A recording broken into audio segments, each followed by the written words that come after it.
And welcome back, everyone. My name's Tyler Boronski. You're watching my YouTube channel where I interview professional athletes and celebrities. And joining me today, we got NFL analyst for Fox and the NFL Network, also one of the voices for Madden, and you could say former Dallas Cowboy as well, Charles Davis. How you doing? And how's that intro, man? Oh, that intro is off the charts, and you really stretched it on the former Dallas Cowboy thing. You got it.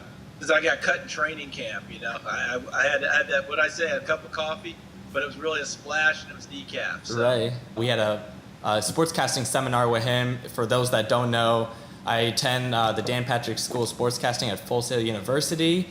And we got to hang out with Charles and Orlando Magic's David Steele last week, so that was a lot of fun. Well, it was a blast for us too, believe me. I think I can safely speak for David in that regard. I think we had a great time being with you guys, and I took a few notes home myself as well. It's cool though because, you are a busy guy. It was on a Friday night. You didn't know any of us, so you didn't really have to do a seminar. What made you want to get involved with the program and doing a seminar last week? Well, I met your program director, Gus Ramsey, last year over at Rollins, and we connected and through the years of the business, and he was so nice. And when he asked me to come over, and then Rishi Barron, who also helps run your program, and everyone was so nice about it, it made it easy. But the other part of it is very simple, Tyler. People have helped me along the way. I do think that there is an element of we need to give back some. We need to try and help the next crew coming through. Right. And I think that we just enjoy it as well. We're talking about our craft. We're talking about what we do. And last but not least, and I said it before, we actually get to take some things away in addition. So I think there's a little bit of selfishness in it at the end, but I think all the way through it, I would have loved to have been in your spot when I was coming up in school. So I certainly hope that we've helped in a small way. Most definitely. We're still talking about me and my classmates like last week, and we did have the honor of doing this in person, and there's a lot of people out there with sportscasting aspirations that didn't get to be at the seminar last week. Right. For those serious about pursuing a sportscasting career, what are some of the things you tell them, hey, you need to be doing this now if you want to better your position and make a name for yourself in this industry? Well, there's a couple ways to go about it. Let's take the jock route, so for lack of a better term. Howard Cosell, the great broadcaster, near the end of his career, he started railing about what he called the jockocracy, meaning the jocks get all the opportunities, and it really shouldn't be that way. It should be other broadcasters. And I think I understood what Howard Cosell was saying to an extent. But what I think he failed and missed on, which I think he knew, but at the end of his career he wasn't quite the same Howard he had been before, is that the jockocracy brings some authenticity to your broadcast as well. For those who can communicate what's happening either on the field, on the court, right, in a match, whatever it is, from having been there, having played it at a high level, having coached it at a high level, I think that's valuable because those people have been in the arena before. Does that mean that absolutely has to be the person bringing you the action? I don't think so. I think there are plenty of people who can do it and do it well. There are a lot of coaches that are wearing Super Bowl rings that never played in the NFL. Some of them didn't play much in college, that sort of deal. So we see that. We've seen high-profile coaches get to the top levels like a Charlie Weiss, who I'm not sure played in high school. Yeah. So it's not a matter of absolutely having to play to get this done. But I think that there's an element of it that if that person can communicate well and get their message across, that is a part of it. Now, the other side of it is, I think a lot of us sat in our bedrooms and in our basements, at home, and watched games and thought, I would love to be commentating on those games, whether I'm a play-by-play person, doing it as an analyst, doing it as a sideline reporter. And probably the same thing we all thought, I can do it better than those guys. or those women. So that's part of what gets us into it. But really it's just getting a background, Tyler. It's getting a base, starting with your passion for it. Because if you get into it at the lowest levels, which most of us will, you've got to have a passion to sustain you, because you may not start out working for a network right away. Of course. In most cases you will not. So you will do it like the baseball analogy.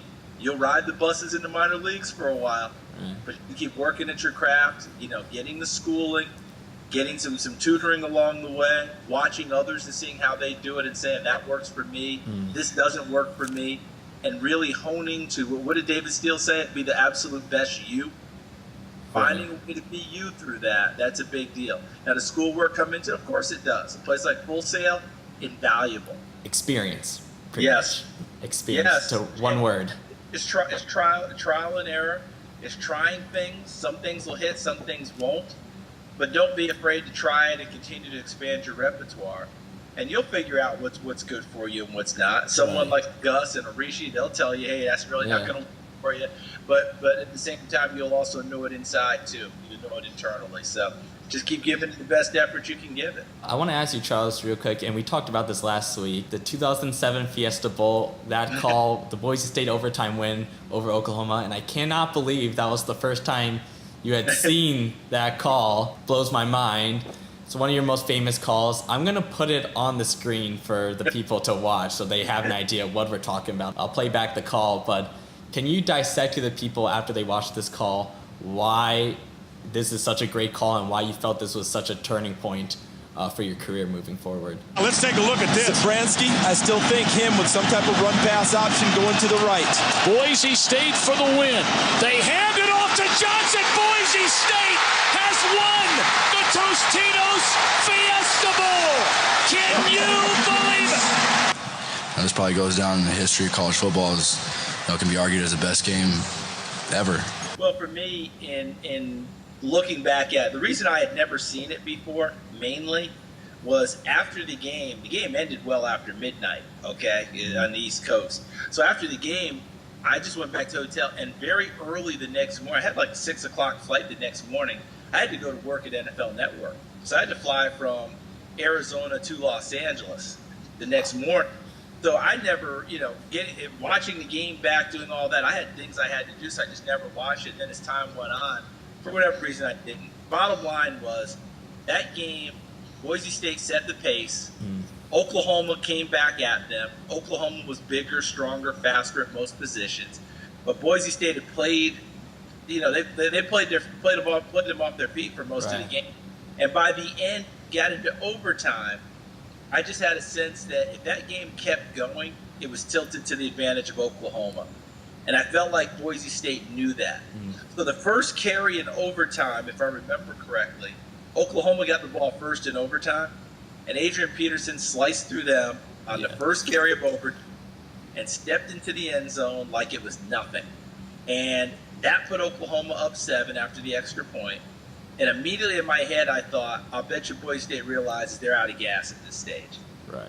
Plus, it was only Peterson's 20th carry of the night. So if you kept going overtime, he had plenty of carries left in him. He hadn't played season because of a broken collarbone. So once Boise State scored, I just took a chance because I just felt it in my gut that that was the right thing. And that's when I said they're going to go for 2. But I had set it up with my booth mates on the timeout on the break after Peterson had scored. I told them then, I said, guys, if Boise State scores, I think they're going to go for 2. Either one of my booth mates believed me. I don't think that they felt the same way. In fact, I know they didn't. but I just felt in my gut that was what was going to happen. And sure enough, luckily enough for me, otherwise I probably would not sitting here talking to you today. Right. If I launched and said they're going for 2 and they went for 1, yeah, I'm probably a dead man at that point. Right. But yeah, it's definitely interesting. Yeah, I mean, you didn't hesitate right away when you said it. You could listen back to the call. So a risky call, but it definitely worked out and makes it look great. I love it, though. I was fortunate that night. It's just a lot of that is, as you'll find out as a broadcaster, Right. Watching the game, feeling the game, judging the game, and a lot of it, you will take a lot of educated guesses in your time as a commentator. Sure.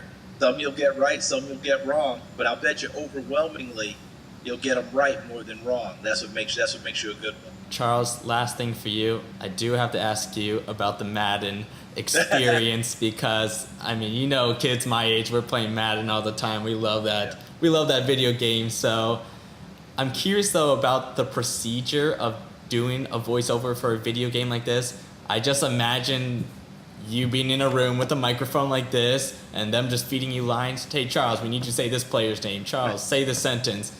Is that what the procedure's like? Take me behind the scenes a little bit.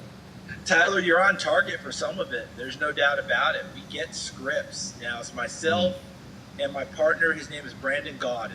And Brandon, just like you, aspired to be a broadcaster, went to school for it. He went to Butler. If you remember Butler going to back-to-back Final Fours, okay?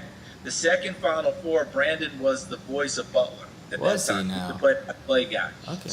So he did their basketball and their football back then. Obviously, football's not what Butler's known for. It's basketball. So he did that one. Then he took the job at Georgia Tech as the play-by-play voice of Georgia Tech athletics, football, basketball, some baseball, etc. And now he is the number 2 guy on Big Ten Network for college football with Glenn Mason, the former coach of Minnesota. He is one of the voices on Westwood One Radio NCAA basketball tournament. He also does a ton of he does some NFL football for Westwood One on the weekends. Okay. He also does a lot of basketball for Big Ten Network, Fox Sports, and then he does baseball for Big Ten Network. So he stays pretty busy. My goodness. So he's busy and he's honing his craft all the time. Brandon's 33 years old, I think. So Really? he's doing a lot in a short amount of time, and he's a terrific partner. But what you said to start off with was on target. There are certain things we will get scripts on that we have to absolutely put into the game, and some of it's just very simply saying the names of the prominent players in the game. You know, Rob Gronkowski, Tom Brady, Tyrann Mathieu, you know, that sort of deal, so they can have them and they can put the names in and then they'll trigger at the proper time. But when we sit down and do plays, they give us a script and they give us a setup. 3rd and 5, ball is on the plus 40. Offense has scored last 2 possessions. Defense has struggled. Offense leads by 1 to 7 points. Set it up. And so now you're the play-by-play guy. You'll set and out comes such. You know, you'll do your setup on the play-by-play. Looking at me across the way, because we both have the microphones in front of us. Right. Then I respond with hopefully the appropriate comment about the game, what had happened there, what have you. And we'll do that multiple times, multiple angles, multiple situations, each and every day.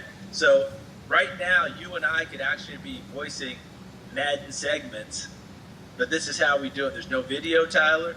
There's no game playing. It's you and me working together off the same script, off the same setup, and I play off of you, and you play off of me. Okay, that's definitely different than what I thought, because I kind of like that too. It's like it's scripted with the scenario, but they want your natural, I guess, either reaction or commentary. You know, Ed Brady does the writing for us, and he's just absolutely terrific. And so he comes in with a lot of the scripts and a lot of the things, but he'll tell us, look, this I have to have specifically.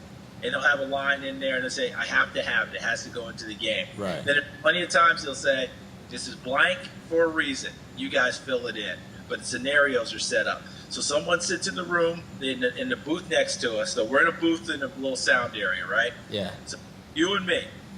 Right next to us through the glass is the engineer and the producer. Oh, wow. And a person who's sitting there and doing every play with us with the full setup. Okay, guys, here we go. We're on number 10. 3rd and 5, such. Okay, you guys got it? Any questions? Nope. All right, go. Then we go, and if they like it, we move on. If they don't like it, we'll do it again. They may say, okay, that's good. Let's leave. Let's keep that. But can we take it from this angle now? And we go from there. So we have essentially what you call a moderator or a coach, someone that's in there for every one of the things that we do. I'll think about that next time I play Madden. You have to come visit us sometime. We'll show you. We'll show you the whole process. You can sit in on a session. I loved it, man. Hey, you got my cell phone number now. There you go. There you go. All right, Charles. Last thing. Any social media plugs? Where can people find you on either Twitter or whatever platforms you have out there? Yeah, I have to start getting better at the platforms. My son tells me how boring I am. I'm on Twitter at CFD22. So that's just short for Charles Franklin Davis, and 22 is my college number. It's pretty simple, pretty easy. So go on there, and I'll try and get back to as many people as I possibly can. I'm not always successful, but I give it a shot. Right, there you go. Yeah, you're great with interacting with your followers on there, so I love that. And then fans, you can follow this YouTube channel. It's just Tyler Boronski, same on social media, Instagram, Twitter, Facebook. Charles, thanks so much. Really appreciate it, brother. Thanks for having me on, Tyler. I appreciate it. continued best wishes to you, continued success to you, and I look forward to our paths crossing in the future. Absolutely. All right. Appreciate it, Charles. Thank you. Thank you.